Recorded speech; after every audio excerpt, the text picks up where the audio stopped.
Hello, my name is Emil Stovall, and today I'll be giving a speech on the dangers of television. Now, everybody has a television in their house, usually about 3 or 4, and most people think that having a television, no big deal. But in actuality, the decreased vision in children as well as older people in the community, sharp increase in the amount of childhood obesity as well as elderly obesity, and the lower test scores can all be traced back to the increased amount of television programming that is being watched in our country's youth and the older community. And not only that, but there's also an influence by video games and the increase in digital as well as disc data. Now, if you're watching TV too much, it really comes down to the parents and to the older people having a little bit more discipline to be able to go ahead and cut their watching short. Okay, it's their responsibility as well as a parent's responsibility to go ahead and limit the amount of TV that you're watching. Now, according to recent research, children as well as the elderly enter a coma-like state, becoming oblivious to all happenings around them. Now, this is hugely important because what it's showing is TV not only has a mental effect, but it can have a vegetative coma-like physical effect on our children and the amount of TV and the way they interact with it as well as older people. Now, some of the adverse effects are an overexposure to TV, of course, can be high cholesterol, high blood pressure, as well as a higher risk of heart disease, and these do come from that coma or vegetative-like state.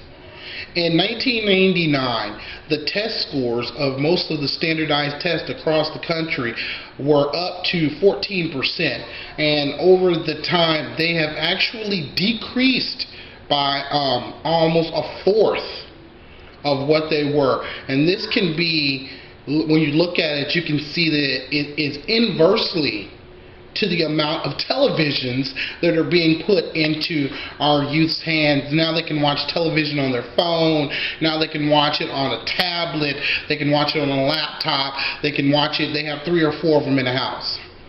Now, not all the time that is being spent in front of the TV, as I stated before, is actually watching programming, because as you remember, television is a helpful tool. In the 80s and 90s, television had a strong influence of being used towards educational purposes, and if you're from the 80s or 90s, you probably remember such programming as G.I. Joe. That even went as far as coining a phrase that's even used today, which is now you know, and knowing is half the battle, as well as programs like He-Man or Thundercats or cartoons like that, Reading Rainbow's Junction, where they actually had a moral or some type of life lesson that could be learned at the end. The brand new programming is not so much acclimated towards that. In a lot of cases, it's a lot of buffoonery and things that are used to dull the senses of the younger people or older population that are watching it, such as SpongeBob and things like that. But more so, a lot of the TVs are being used for video games and different things like that, and streaming media from the internet.